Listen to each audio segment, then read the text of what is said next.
Namaste, and good evening, everyone.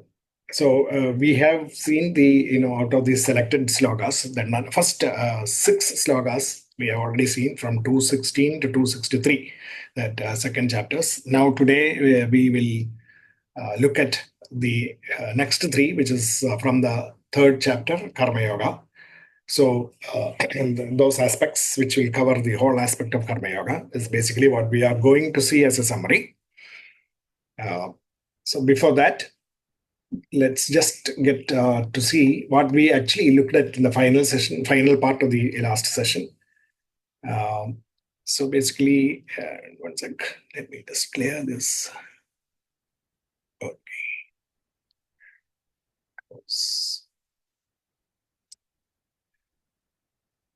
Okay. We were looking at the second chapter, which was mostly the full summary of Bhagavad-Gita, the second chapter, Sankhya Yoga. And the essence of the wisdom of Bhagavad-Gita talks about how you should be able to control your senses, the physical cravings for pleasures, and the emotional balance. So having no likes and dislikes, being able to balance equanimity and equipoise of the intellect. Equanimity, a balance of the mind, and equipoise, balance of the intellect. So both are covered under no likes and dislikes, which is the state of renunciation. And that leads to tranquility and peace because of a steady intellect. And which releases you people from grief as well as providing them steady intellect. And that is the state of joys of the self, and it is the state of flow. That is how we actually exist. This is the theoretical actually implications of what we have been talking about in a practical sense. And we are going to see that practice of these things in more detail from chapter 3 onwards. So that was the summary so far. Instead, what is happening is, in general terms, if we look at it, we are all driven by senses and the organ, the objects of the senses, and we are fully into this grief or the life of hope and despair. Elation and sorrows. We are caught between those things. And that should not be the case. With a steady intellect, with no likes and dislikes and control of the senses, if we live in this world, that is basically what is required. That is when you are actually living with the joys of the self or in tune with the self. A person of steady intellect, for whom joys of the self is basically what is light for him. The rest of the things are, he doesn't know about it, or in the sense, he's not attracted by those things, free from the darkness of the body, mind, and intellect pleasures. Whereas just the opposite for the other person who is BMI driven. So that's how the essence, the wisdom of the Bhagavad Gita was summarized in second chapter. And we also saw the practical implications of it in the sense of, talking about people who are star performers and who are average performers. Star performers see challenges as opportunities, grab them, and then go forward in their life. Whereas an average performer is happy in the comfort zone of his life, and therefore is happy to be in the comfort zone always. So the happiness which the average person finds is not happiness for the star performer. So that's basically the practical message given out in Bhagavad Gita. And that was given out in one verse actually as an analogy. And that's what was depicted here. So we looked at what is self, what is selflessness, what is equanimity, because we saw that karma yoga, samatvam yoga uchyate, and dexterity, karmasu kaushalya yoga, karmasu kaushalam. Dexterity of skills is karma yoga. And we also saw towards the end of the second chapter, in the last two verses, 262 and 63, second chapter, verses 63 and 64, we saw that it is selfish desires that we have that lead us to anger, And this anger creates delusion within our minds, leading to our downfall. The ladder of fall was depicted. So that is basically a second chapter summarizing Bhagavad Gita. Now we are going to get into the third chapters, Karma Yoga, and we will see the most prominent two or three verses of that from the third and third chapter, and look at its implications, which will cover the whole of the essence of Karma Yoga. So it is, in a nutshell, I can summarize it as that all sacrifices are enriching for humanity. That is Karma Yoga's basic tenet. The infinite, and we should understand that this sacrifice, which is enriching, is actually rooted in the infinite. So, whenever we engage in a mindset of sacrifice or yajna bhava and act in this world, that means we are truly reflecting the Brahman, the infinitude. And to be in that state, we should also be in a position to reduce our energy waste, mind's frivolities, the energy that actually splits our mind. So the secret of success is mentioned in the third chapter. So this is basically what we are going to see today. Rest of it in the next session. So I'm actually trying to limit what we are looking at in small quantities and then expanding it in further detail so that it sticks to our mind. We have already seen all the 18 chapters in detail, but it was a run through. Now we are actually looking at, in small pieces and then trying to chew the cud, as it were. Okay, so that's basically what where we are now. Let us now look at this. Let us try to understand. First, Karma Yoga requires us to truly understand what just close this. Yeah. Karma Yoga makes us sit and pause and take a look at what selfishness and selflessness is all about. So let us try to look at selfishness. What is selfishness? And then what is selflessness? In multiple perspectives so that we really understand. In general, if I ask any one of you, in fact, you can, if those of you are free to type in, you can type it in the chat box. What do you mean by selfishness? What, according to you, is selfishness? If you write down, text it down, at least one or two response, if I get, I'll give you an idea about how generally people think. Okay, so let's start now. What is selfishness, according to you?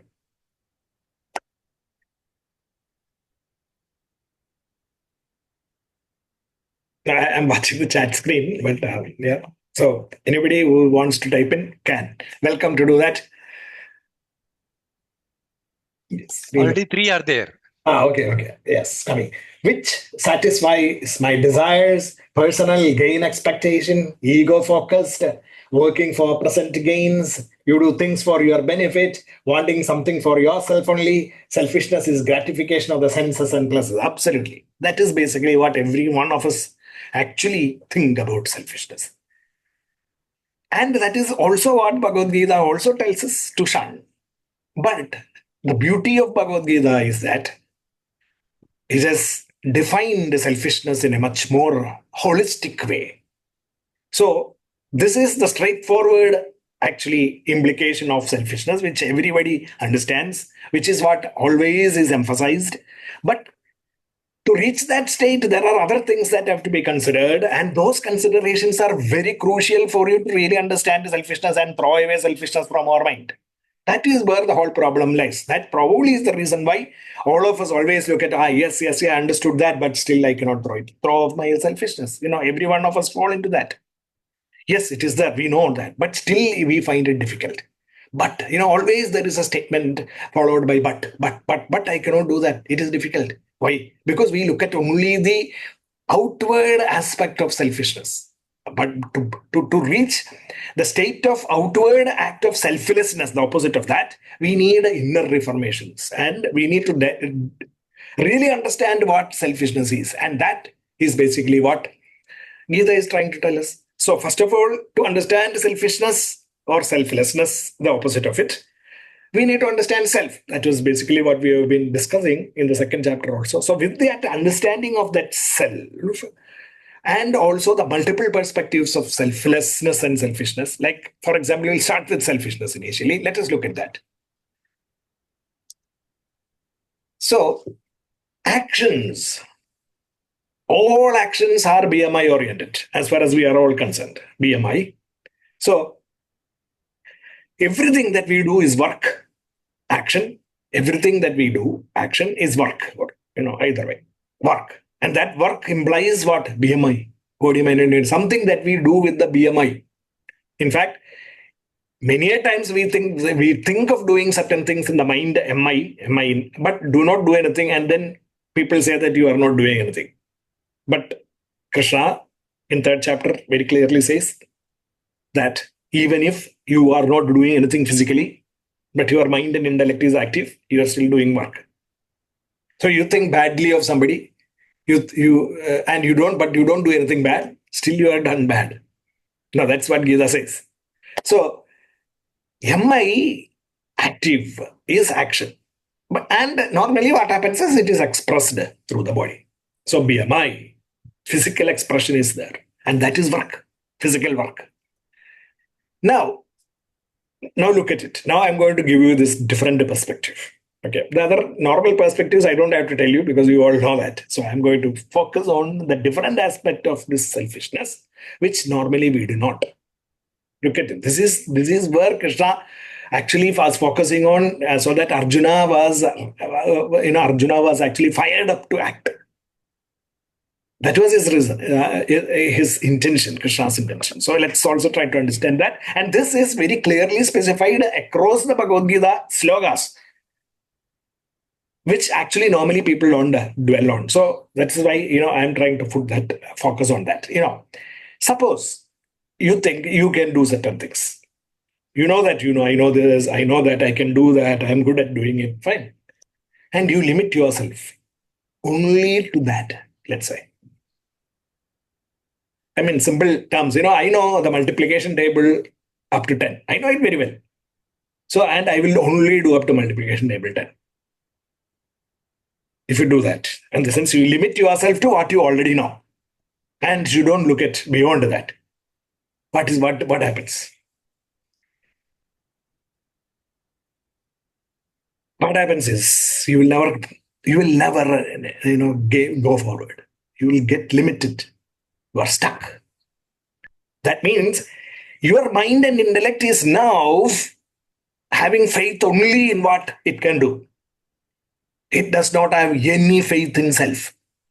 Self is that power which energizes the mind, body, and the intellect, and which can help your mind and intellect to evolve so that your actions can become larger. That you don't believe in that. That is the reason why you are stuck at what you have at every point in your life. That position of the mind which does not believe in the self and only believes in your mind and intellect, such that you never go forward, is called as selfishness. In the sense, you are limited by your BMI. You are fully focused on your BMI and you are stuck there. That is selfishness. This is what Gita is teaching us. This is one perspective that people do not look at. And we look at only the egocentric aspect of selfishness. And, getting things only for ourselves and, aggrandizing things, etc. Those are the fundamental and more publicized view of selfishness. Yes, that is bad.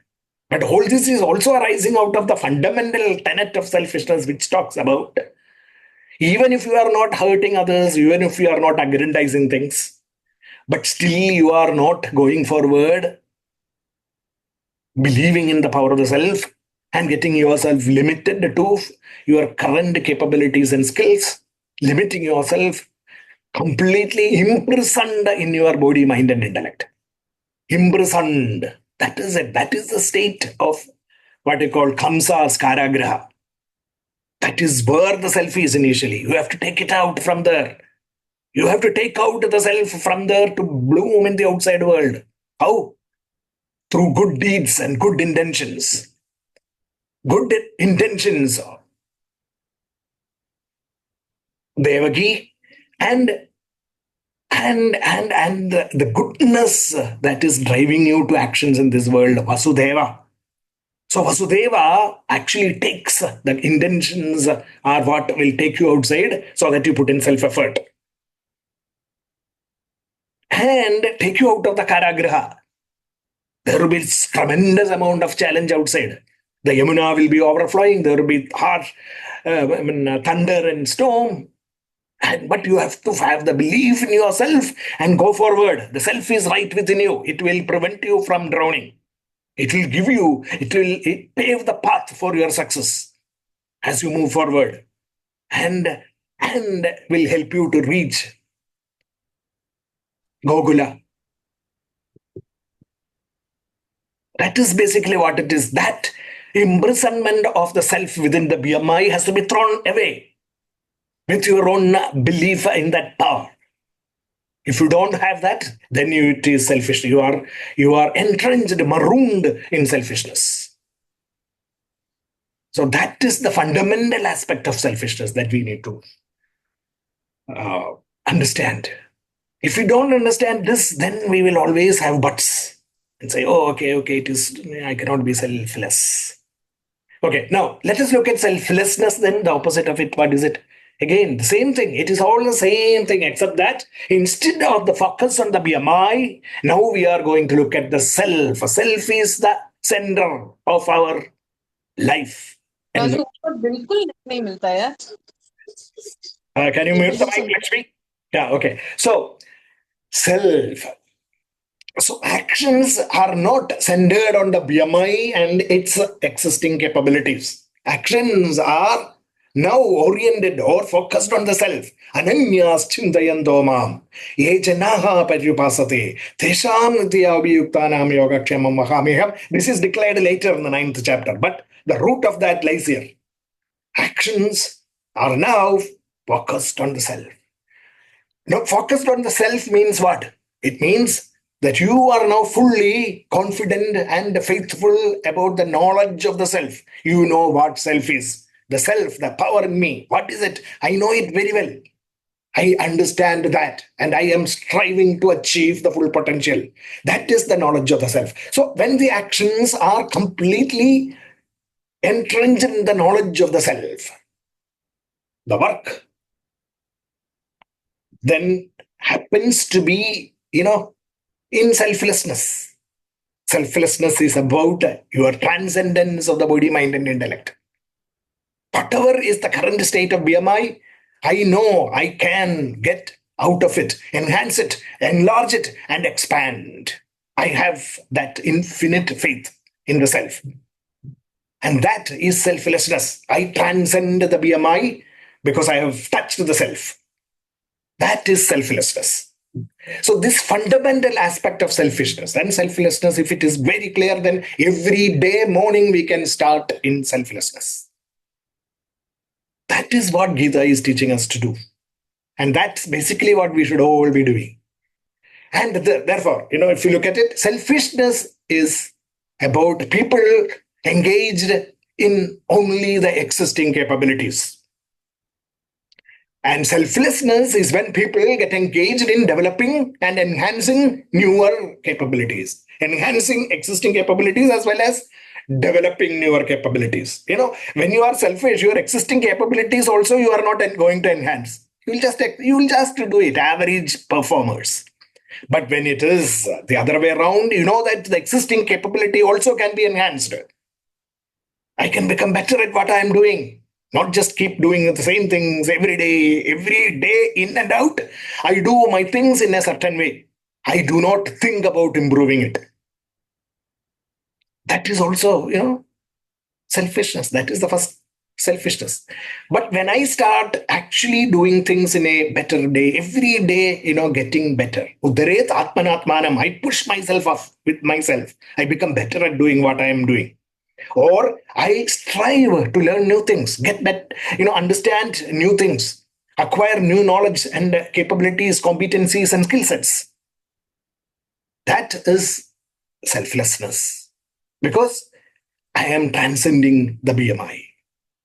I know this, whatever I have now with BMI is can be transcended. I can get better and better and better. That is transcendence. That is what your growing into the self is all about. So this is basically what. So if you look at it, the yoga and kshema people, having the faith to enhance the capabilities as well as to acquire new capabilities, yoga and kshema, that is selflessness.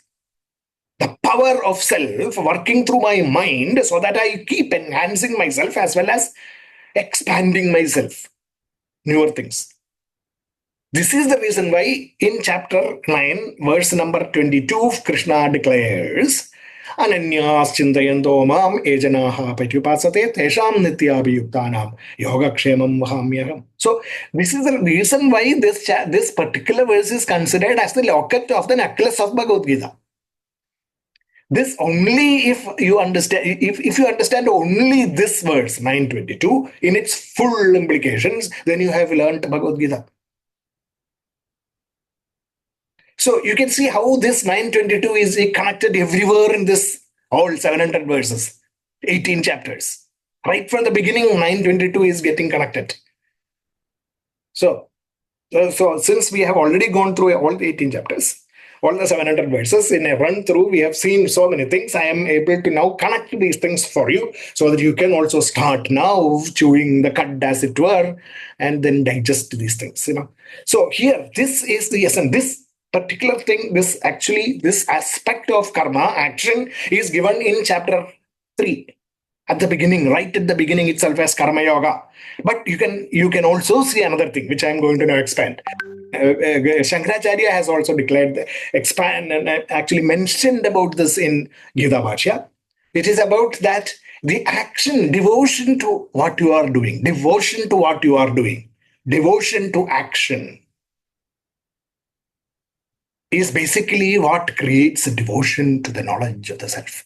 Devotion to action is about your drive to do things so that you can enhance and then acquire new things. And this is because of your knowledge of the self getting entrenched within your mind. The knowledge is enhanced. So devotion to action is what actually creates devotion to knowledge.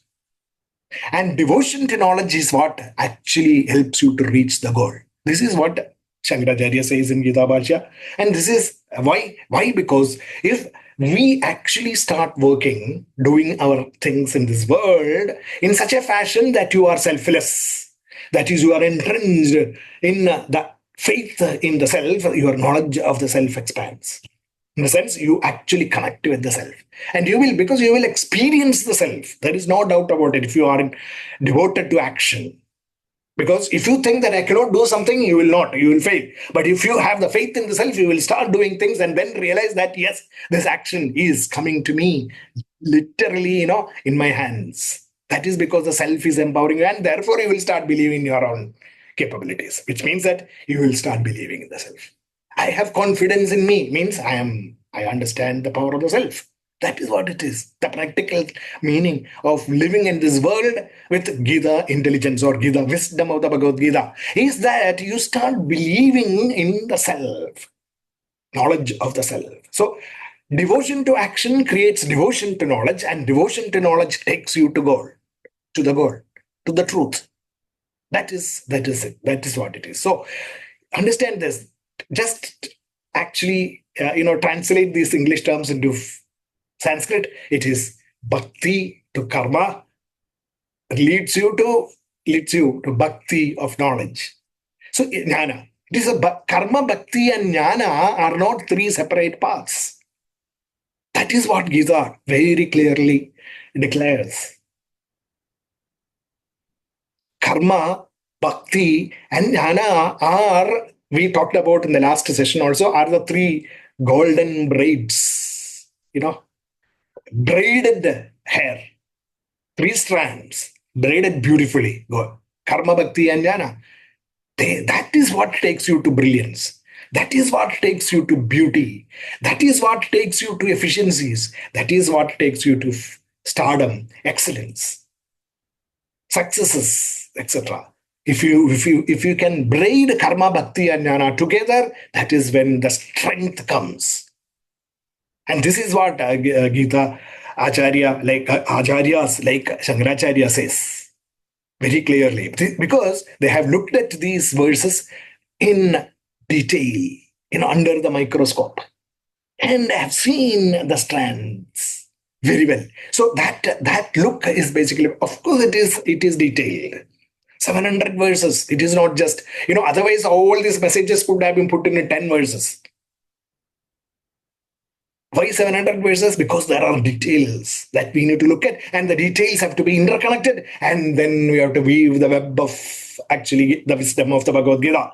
And that web is, it's a tapestry of beauty, actually. You can see that, you have to actually see the woof and warp of that tapestry, and then you will actually start seeing how practically it can be implemented in everyday living.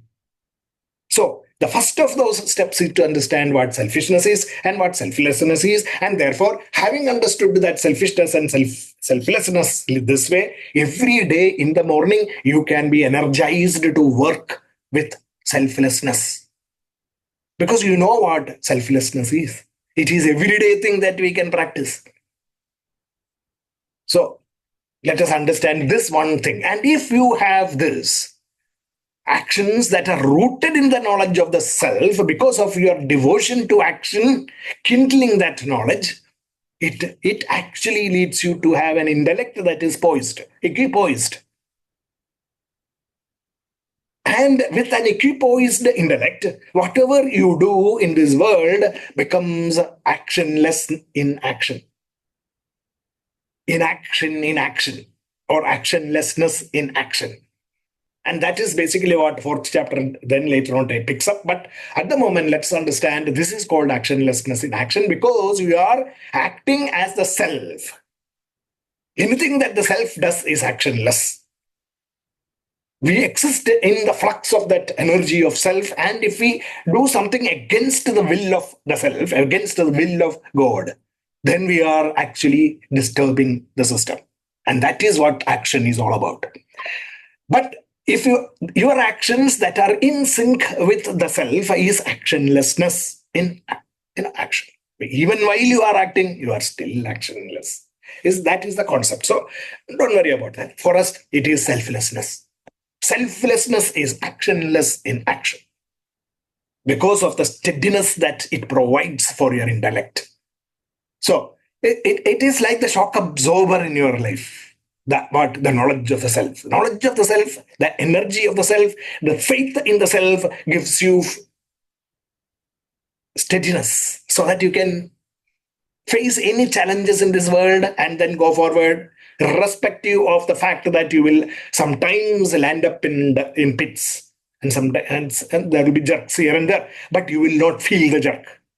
Just like the shock absorber in motor cars and all provide you with that smoothness of ride despite rough roads. Like that. It is like this, it's like that. In the first picture, top, we see the BMI is ruffled because it is not steady. Our intellect is not steady because you are selfish. The moment, and in the limitations and all the challenges that we face because of our limitations, we are like this. But the moment we make our intellect steady with the knowledge of the self, it provides you with, what does it provide you with? It provides you with steadiness. The shock absorber of your life is the knowledge of the self. And whatever limitations you have, whatever disturbances you face, whatever challenges you face in this life, you will be able to face that challenge with the faith of the self in you, such that your BMI is unperturbed. That is it. Think about this, the knowledge of the self as the shock absorber of your life. And if you are able to live with that faith of the infinite self, then the challenges, the difficulties that you face, the pressures that you face at the work field, let's say, for example, you will be able to understand and analyze yourself and to devise your strategies to get over those difficulties. It may be some people disturbing you. It may be some difficulties, technical challenges, difficulties, knowledge challenges that is facing you because you are not able to complete your tasks. It may be because of other disturbances. It may be because of overload. You will not get disturbed. What you will do is you will sit. Every day, morning, you can sit. Engulf yourself in the self and start planning for the day. That is how the self helps you. Your BMI now works in control of itself and plans out the day. You will set intermediate targets. You will set strategic action plans for the day, and then you will move forward.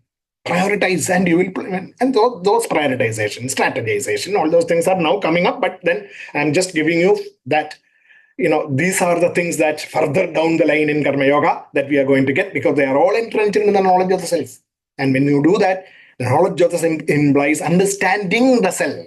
Understanding the self implies it is not only your own self, but understanding the self of the challenge that lies ahead of you. Let's say it is a domain knowledge deficiency of the work that you are doing. The knowledge, you feel that you do not have sufficient knowledge to actually accomplish the job that is assigned to you. Don't get disturbed. What you should do is that to understand is that what you should understand is that the self is there within you, which is able to help you to change the state of your current BMI, in the sense mind and intellect initially. So, yes, I know that I can get over this knowledge deficiency. Okay, I can. Yes, I believe that I can. The self is there, powerful enough for me to change the mind and intellect. How? You will now start thinking, how do I get over this knowledge deficiency? Okay, I can talk to some person who is an expert in this domain. Or I know that the knowledge is available in such and such, magazines, journals, books, or wherever, or URL that I have. I will sit and then calmly look at those things, try to understand, learn by myself, acquire the knowledge, connect with that person, talk to that person, expert, etc., and gather knowledge and then get over my deficiencies. So I will plan for that. Okay, today I will get over these knowledge deficiencies. Tomorrow I will start working on it. And then, you plan, you are at ease with yourself. And then you step out of your cubicle, step out of your comfort zones, and you break new frontiers by learning new things, enhancing your capabilities, skill sets, connecting with the right people, connecting with the right knowledge, and acquiring knowledge so that you push yourself forward and you start succeeding. Slowly, you start getting a grip on that problem and you go forward with that. So, any situation like that, you can analyze and then start doing things. That is what selflessness is all about. This is how you transcend the BMI, selfishness. The moment you are stuck within your limitations of the BMI, you are stuck. There is no escape from that. And the only person that can help you to get over these limitations, that cycle, is the MI only, the mind and intellect, your own mind and intellect, through the power of the self. That is why in the 6th chapter, Krishna says, Uddared Atmanatmanam, Atmanam na asadhet. So that self, knowledge of the self is required. So with that, I hope you have understood what selfishness is, what selflessness is, and how you can apply that in everyday life and then break free of your BMI and transcend your limitations. Get the self out of the jail, Kamsa's jail, with the help of Vasudeva, doing good, having good thoughts, energy of that goodness in you, and then go forward, face the challenges of Yamuna and the thunderstorms and other things, and go there, and you will be protected by that self. In fact, there is a very good picturization of Vasudeva taking Krishna on that basket and going forward in the night. It is actually some of those pictures. I don't know which pictures you can search and then find out the real. It is said that Krishna was lying on that basket with one leg outside, and with the the what do you call, the thumb of that leg, actually pointing downward. And it is said that Yamuna did not dare to touch that thumb. And that thumb was at the level of Vasudeva's lips. So you can imagine what happened. Vasudeva was not drowned. Yamuna did not rise above the level of lips. This is the beauty. This is how the analogy has been given. Because if you have that faith in the self will take you up, go forward, to move forward, face the challenges, and help you to succeed in whatever manner possible, because it is able to enhance your capabilities and also acquire new capabilities for you. Yoga Kshemam, Vahami Havam, I will carry you to success. That is why in the 9th chapter it is declared. And that exhibition of that, what you call that wisdom or that promise by Krishna to Arjuna, Ananyas Chintayanto Mam, Ejanaha Patyupasate, Tesham Nityabhiyuktanam, Yogakshemam Mahamyam. There is no beautiful example than the story of Vasudeva carrying Krishna out of the jail into Gokula. So let us actually, when we read these stories, let us actually get inspired by that and make sure that Krishna is right with me, with the thumbnails of the leg, preventing the Ganga from rising up and drowning me. That is the power of analogies. That is the power of our stories, right from, from birth to death of Krishna. We are entrenched with all the details of that beautiful life, which should actually be inspiring us in our everyday living. And every step of his life is a message of Bhagavad-Gita. The 700 verses of the Bhagavad-Gita illustrated in the life of Krishna, as depicted so beautifully in 90 chapters in the Dashamaskanda of Bhagavata. Okay, now going ahead. Make me co-host.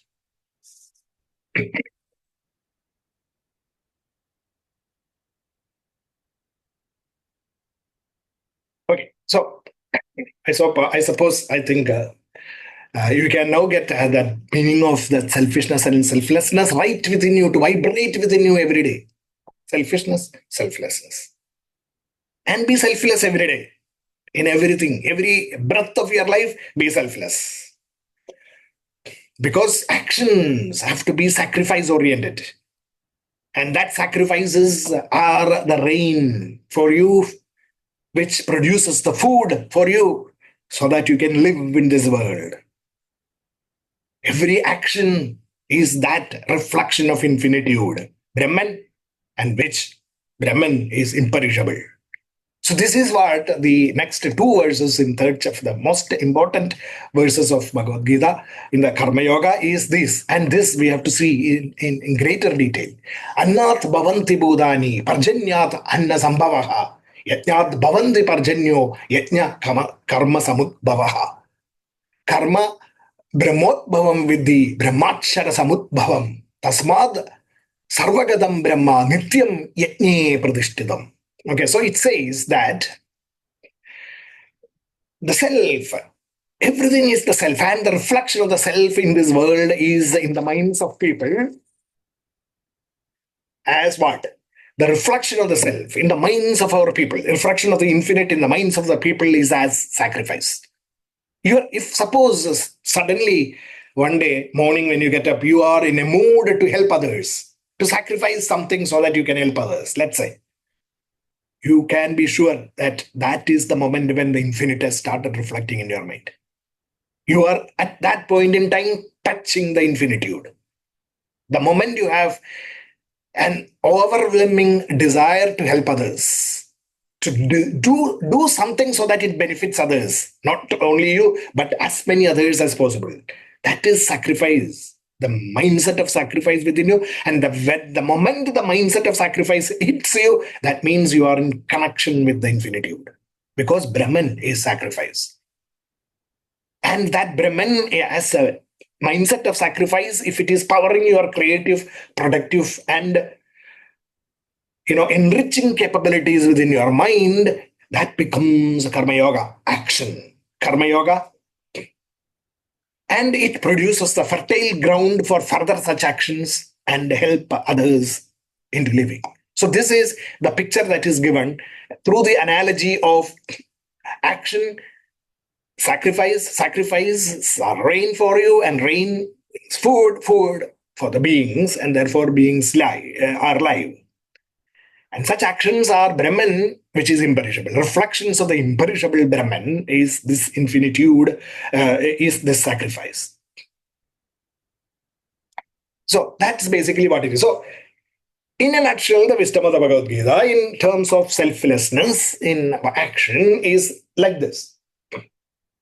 I've listed this, I've put it in the WhatsApp group also, just for the sake of clarity. Now I will just read it out and then explain it. And if any clarification is required, you are free to raise your hand at any moment in time. What is the basis for human progress? This is basically what is defined in 3:14 and 3:15 by Krishna in defining Karma Yoga. What is the basis for human progress? The basis for human progress is productivity. Producers, food, productivity. And what is the nourishing factor for this productivity? What enhances this productivity? It is ideation, creativity, and innovation are the nourishing factors. Creative and productive thinking enable ideation and innovation. That is the rain. This creative and innovative thinking within our mind is the rain that provides the food. And what is needed for this culture of ideation, innovation, productivity to flourish? That is the next step, which is a mindset of producing more than you conceive. That is Yajna Bhava. You need to have Yajna Bhava. You need to have a mindset of sacrifice. Then only you can do that. So, now next question is, how can you produce more than you conceive? That is the details of the Karma Yoga now, which is selflessly engaging in actions with focus and dedication. That's what. Selfless action. Ananyas chintayando mam. That is Karma Yoga. So what do you mean by focused and dedicated selflessness? Now, that is another thing. What is it? It is about deriving happiness in your actions. What kind of happiness? Not the pleasures of the senses, not your whims and fancies of the mind and intellect, but anticipating the happiness that you get when you serve others. Joys of the self. Happiness. Then you can the attain happiness in anticipation, in attainment, and in actual enjoying that happiness, which is the priya moda and pramodha. Three things that three kinds of nature of happiness, traits of happiness that our mind can have, should be all geared towards the joys of the self. And then that is what is called as focused and dedicated. Everything is done that. In practical terms, it will reflect into quality, utility, precision, accuracy, etc. QPA. Quality, utility, precision, and accuracy. When it is, we discussed that also. When your actions are fully geared for the quality or utility of helping others, or precisely doing things and accurately, consistently being precise.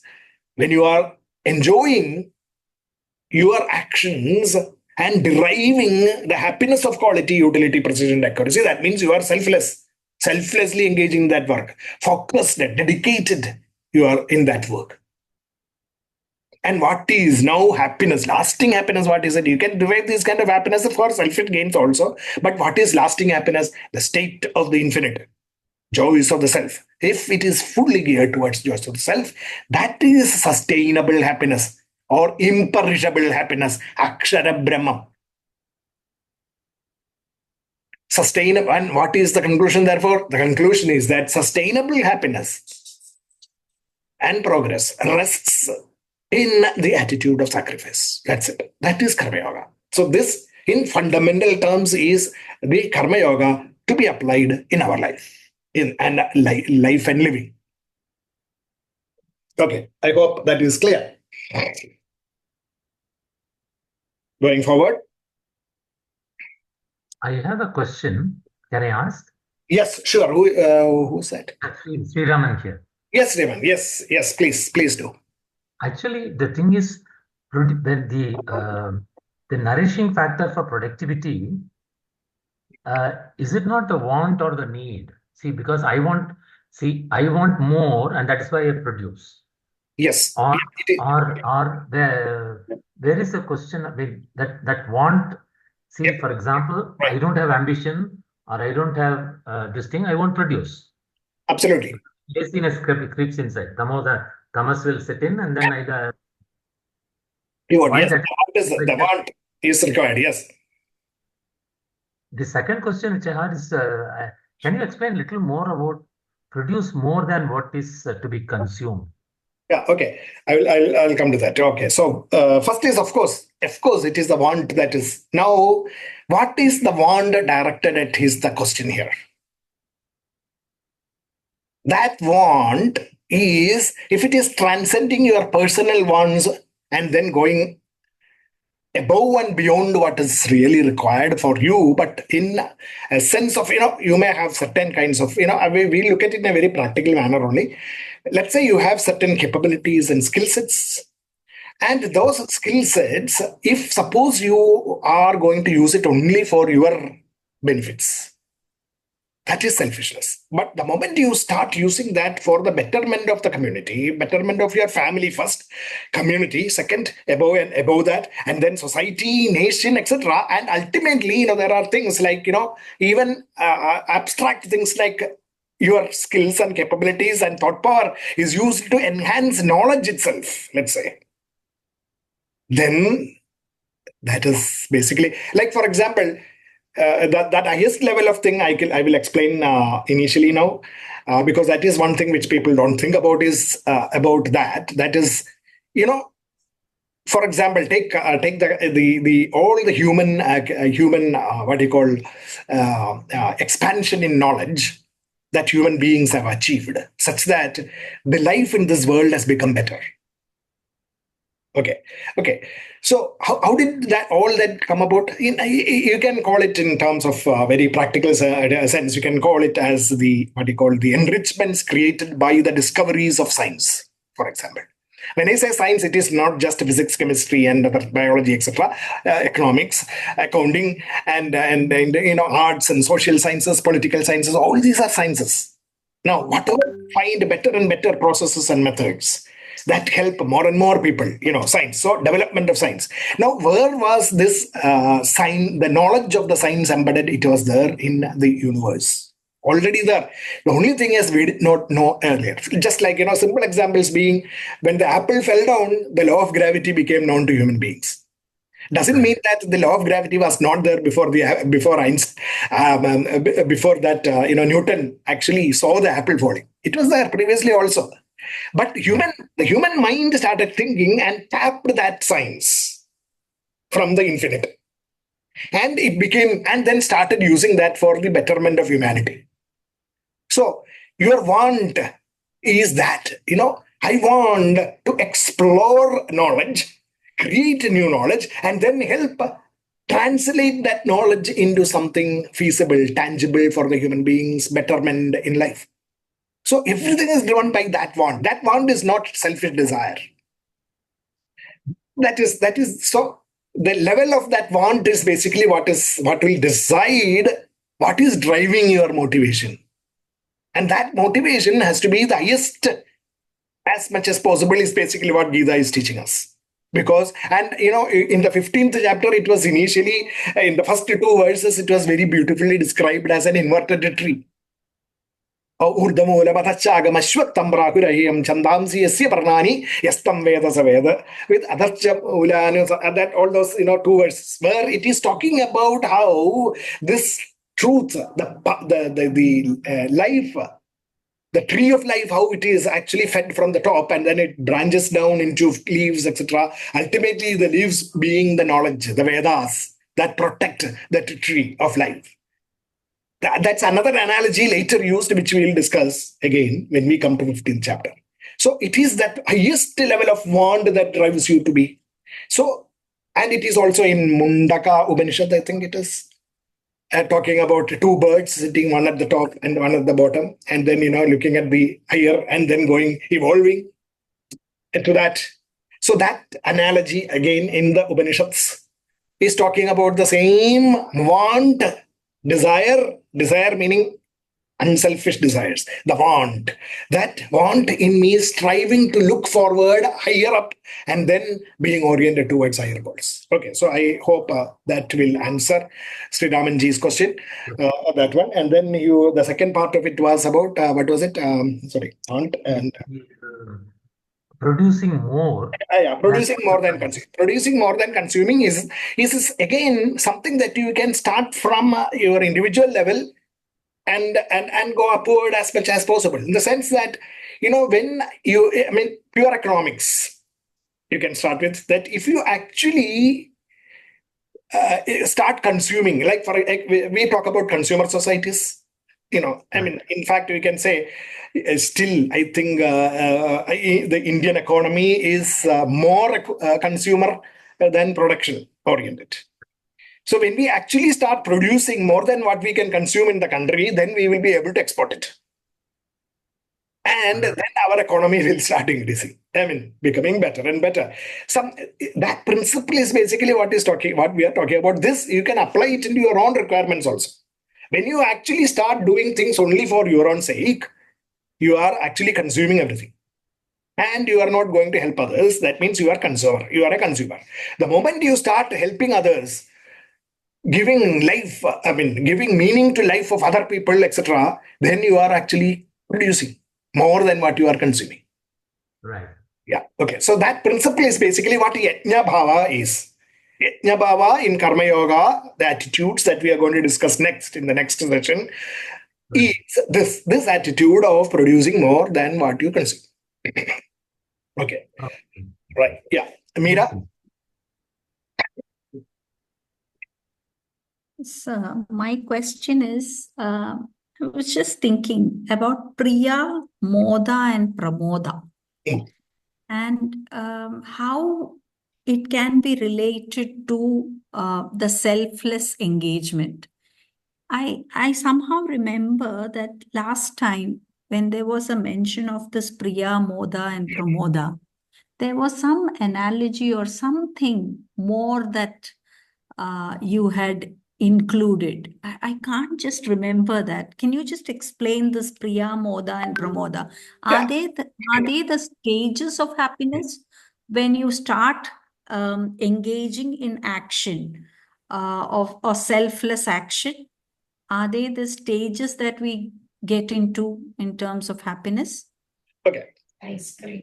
We always, normally everyone, every discourser talks about laddu and ice cream and all those things to actually give you the shade of the difference in the meaning of these three terms, the states. Okay, I understand Meera's question. I will explain that, but first let us look at that analogy now. Simple analogy, and we possibly would have talked about that also. Since that all of us love, let's say laddu, let's say for that matter. Okay, and when we love laddu, you know about laddu. That is why you like laddu. You have eaten it, you have experienced it. So now the thing is, when the moment after a long time you are suddenly being offered laddu, somebody tells you in the evening, you come to my home, I will give you good Tirupati laddus. And the whole day is now, you will be in anticipation, you are getting some happiness. Okay. You are feeling happy because in anticipation. That is in anticipation. You have still not really got hold of it. And then when in the evening you go to your friend's place and there is a platter of laddu kept on the table. And you know what? The happiness now has suddenly changed its shade to something more concrete. That is, you have the laddu in your hands now. You have still not eaten it, but it is not only anticipation now. Anticipation of the happiness of laddu can actually be also, it can fail if you don't finally get the laddu.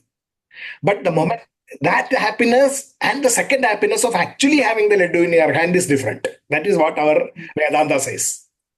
Which is true also. If you analyze your mind, you will understand that the happiness that you derive in holding the laddu in your hand is different from the happiness of dreaming about laddu.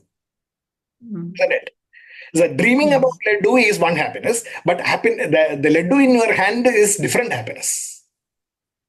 Next, the next highest level of happiness is when you put the laddu in your mouth and you actually start tasting and enjoying that laddu. That is a different level of that involves all the senses and the mind, everything. The first two cases, the senses were not involved at all. The third case, the senses also play a role, and you actually enjoy. That is pramodam, the third one. So it is actually, as you asked, it is happiness in different shades. And in English, this happiness is only one happiness. But in Sanskrit, in Vedanta, we have 3 levels to describe that. Priya, Moda, and Pramoda. That's it. Now, if suppose when you are engaged in work for the joys of the self, now the sweetness of laddu, change it to happiness, the sweetness of the joys of the self. Can you anticipate the joys of the self? Then you can, when the opportunity to apply your mind to something to derive the joys of the self, your attainment of happiness will come next level. And then you actually start doing it, and then deriving that enjoyment is the third step. So in everything that you plan to do, in everything that you intend to do in any day for that matter, in workplace, at home, wherever it is, if you are able to get your mind into such a state that you will always be looking at the happiness of the Priya Moda and Pramoda of the joys of the self in what you are thinking and planning and actually doing. Thinking, planning, and doing. Thinking about doing something, planning that work, and then actually executing that work, all towards the joys of the self. Priya, Moda, and Pramoda. That is what dedication and focus is all about. Ananya. That is what Ananyas Chindayando Mam is all about. So you can always, recite the sloga, Ananyas Chindayando Mam Yajanaha Paryupasate. But if you don't really understand what it means, then at the nuts and bolts level, then you will not be able to practice it. It is only words in Ananyas Chindayando Mam Yajanaha Paryupasate. That it doesn't really translate into an action plan. It has to translate into an action plan. You have to think about it, you have to plan it, and you have to execute it. Thinking, planning, and executing. We can also call it as A, U, and Ma. Think, articulate, and execute. A, U, Ma, the Om, the Pranava of action. He is about deriving the anticipation, attainment, and enjoyment, or Priya Moda and Pramoda of the joys of the self. That is Om, Omkaram, Pranava. Okay, so that I hope that clears your question. Perfect, sir. Thinking, planning, and execution. Yeah. Right. So this is basically what, translating the things that the Gita gives us. Maybe in one slogan 922, Ananyas Chindayando Mam, but if you have to really understand that, you need to connect it with 314, 315, 316, and 211, and 216, and 247, 249, 250, all those things. If you don't connect all these things together, then it is not, the puzzle is not completely connected. The jigsaw puzzle is never complete unless and until you really start thinking about this, connecting it, and then putting it into practice. First of all, you need to understand the nuts and bolts level. And that nuts and bolts level is basically what we are trying to do to this self-analytics or Gita intelligence and concise GI or whatever we call it. Okay, so even though I am calling this as concise Gita intelligence, I am actually taking only a snapshot of the slogas, but I am expanding everything in detail, much further than we have probably done in our 700 verses. Okay, so because we need only these 99 or 8 and 9, I've taken, I think, 18, 18, 18. 54 verses is basically what I'm concise GI is. Out of 700, that's 54. If you really look at it in depth, detail, split it into, burst it into smithereens or whatever, you can just like a bomb explosion, every bit, nuts and beat, we'll take, and then we'll start connecting it together. I hope selflessness, and now these joys, Moda, and Pramoda, etc., of joys of the self, etc., is now getting in, and the jigsaw is fitting now, so that we are getting a clearer picture. If so, that is happiness for me. Okay, we will go forward now. Okay, so what it says is that the imperishable is from which the universal came about, which means that the universal inherits everything from the imperishable. And the individual in the universe, therefore, inherits everything from the universal. That is how it is. The individual inherits from the universal, and the universal inherits everything from the imperishable. The imperishable is nothing but the infinite, Brahman. So it is Jivo Brahmai Na Aparaha. That is why Shankaracharya said that. The Jiva, the individual, is not different from Brahman, the infinite. Okay. That individual now has to reflect this imperishability. How? Reflect sacrifices. And how do you do that? Through creativity, productivity, and enrichment in thinking. Because we have only one tool to work, and we have only one tool to express this, the mind.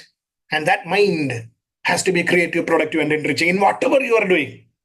Whether it is in the office, whether it is in the home, whether it is in the family, whether it is in society, whether it is in the team, whether it is in the club, whether it is in the sports field, athletics field, wherever it is. Be creative, be productive, be enriching in the yajna way, sacrifice way. Those sacrifices are karma, actions. That karma is the fertile ground for the sustainability of the individual, the rain, and it is that cycle. Now, what is this sacrifice? Sacrifice is nothing but this imperishable inherited in our minds. Sacrifice is the presence of the Brahman in our mind, the imperishable, the direct manifestation of the Brahman, the sacrifice. And that provides the rain for the individual to thrive in this world, to produce and make this world a better place. So this is the model, that is Karma Yoga. Now, let us look at it in a little bit more in a secular manner, like sustainability or imperishability in the world is called, in the physical world is sustainability, because imperishable world definitely will perish. Isn't it? So sustainability is basically what it is. Sustainability is the nearest practical manifestation of imperishability. And this sustainability is what drives global needs. And the global needs actually should drive our productivity. And when it does that, through corresponding strategies for such productivity, it becomes a fertile ground for our world to become sustainable. Okay, so that is basically what Karma Yoga is telling us. Now let us look at it in a different, in our inner this thing. Let's say what happens there. I mean, in terms of various other applications, we'll talk about that. We are talking about ideation and innovation driving productivity to create products, produces food, food produces products. They are all same, one word, different, different words to describe one thing, products. So, ideation and innovation driving productivity creates products. Now, ideation, innovation, and productivity within the minds of people, what is required is right attitudes of sacrifice. Sacrifice is basically what? The presence of the infinities. That sacrifice, when it is driving our ideation and innovation or productivity, is basically when we have sustainable products. Okay. How? That is described in blue here, because that is the presence of infinite. That infinite, I am always, anything that is directly connected with infinite, I will be coloring it as blue. Krishna's color. Okay, infinite color, blue. So our mental aptitude of mind's aptitude of focus and dedication. It is a mental quality. Focus, dedication, etc. are mind's qualities. When that is actually engulfing this attitude of sacrifice to produce products, that is when we have sustainability. Or now, what is that? It is about anticipation, attainment, and enjoyment. Priya, moda, and pramoda of what? Quality, utility, and precision and accuracy. Always driven by, I anticipate quality. Whenever I do things, I have to do it in this fashion. My dream. Okay? Priya. In anticipation, happiness. Okay, if I do this thing with such a quality, beautiful. If I can do that in such quality, wonderful. That happiness. So I have driven by that requirement for me to be deriving that happiness, anticipation. And then I plan for attaining that. So I have a concrete plan. So I know that if I do this way, then I will attain that. I derive happiness out of following that process. And then enjoyment, I actually do it. And every step of it, I check, yes, with my process, it is correct. I'm doing it correctly. That is attainment, enjoyment of quality, utility, precision, and accuracy. That is then elevating myself to the level of sustainable actions in this world to produce something sustainable, imperishable. The infinitude is now getting expressed. You can do that. In fact, actually, just an example only, in every profession you can actually do that. Yesterday, I was actually seeing one serial, okay, The Resident or something like that, okay, Resident, I think it is called. There was one, whatever. I don't have to go to the details, but one surgery is being done by the one world famous surgeon. And the way that case, before the case, that surgeon is thinking about how it's a she is actually talking about the precision with which she will be able to do the incision first. And says that she is so confident about doing that and is already, thinking about how it will be done and the patient will not suffer later also. Precision, the precise cut that she is, the dexterous way in which she can do that. She's so confident and she's already imagining the success of that surgery. Even after the surgery, the patient recuperation will be faster because the cut has been precise. And for that, what process she will follow, plan. And the people are all ready with all the equipments for that. And she follows that. Precisely, while doing that, she's enjoying that process. And imagine, so this way, in any profession that we are, plan, lay out the plans, lay out the plans and think, articulate, express. And when you are actually going to do things, you think about that, your success that you will achieve, and derive the happiness for each of those steps. That is quality, utility, precision, accuracy, motivation. Driving you, nothing else. This is basically what is driving you. It is not about whether that patient finally will live and then pay here or whatever, and she will make a lot of money or what. It is not about those things that you people are worrying. I mean, such people are worrying. It is about the thought process required to achieve this quality and utility, with the processes that will make her achieve that precision and the accuracy with which he or she will do the things. That is Kripa motivation. That is the reflection of the infinitude in the action plan. That in right there in your world, the opportunities that you have in this world to excel yourself, and so that you can serve the society as a human being. If you don't serve the society in which you are born, then what are you? What is the purpose of your existence? The purpose of existence is basically what?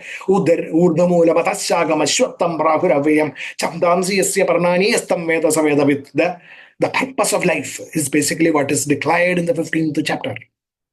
So this is the Bhagavad-Gita as a practical tool to living in this world is actually filled with such wisdom in detail. We only need to put that together and then see the beauty of the execution plan that we have in our hands. So that is basically what this is talking about. And this is where I think all of us should be, focused on when we actually try to understand the wisdom of the Bhagavad Gita. Okay, so shall we go ahead? Going ahead. The attitudes that strengthen this spirit of sacrifice are now mentioned from chapters from 17, 18th verse onwards upward.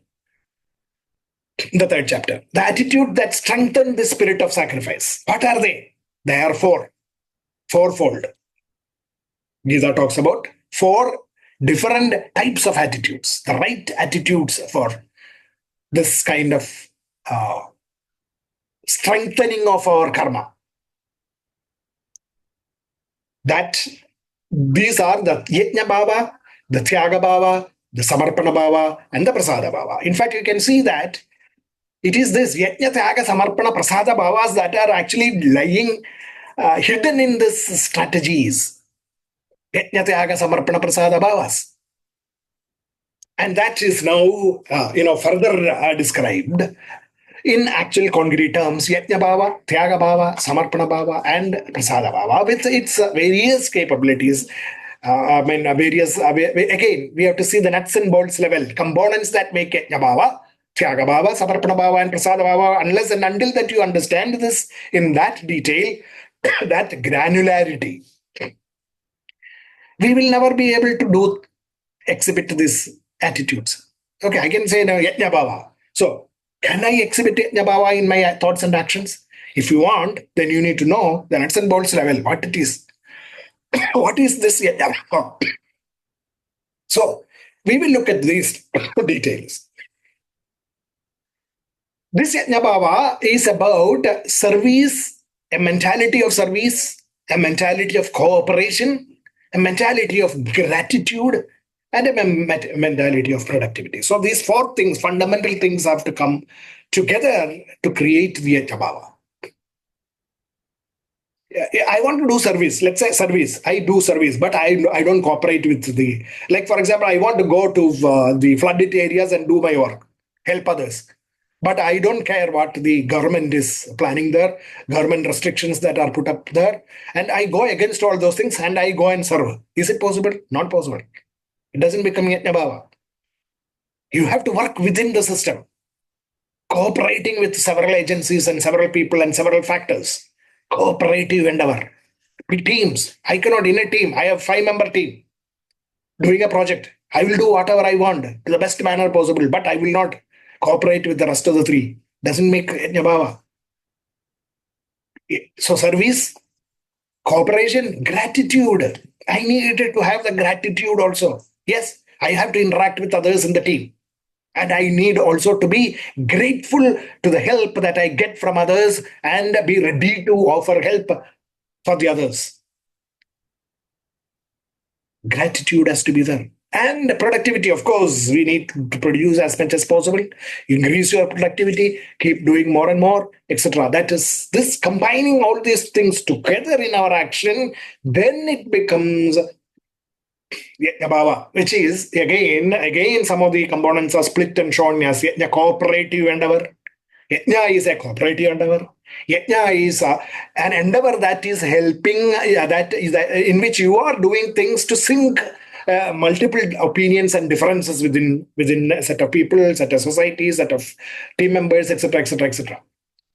And I am doing things so that it is not my interest. Even if my interest is sometimes to be given up, I rise above self-interests. I have the attitude of rising above my personal interests. I work for a common cause. And I am driven by selflessness. Remember selflessness in its granularity, which we discussed in the beginning. That is selflessness which you are talking about. And benefit for everyone. Because common cause drives that.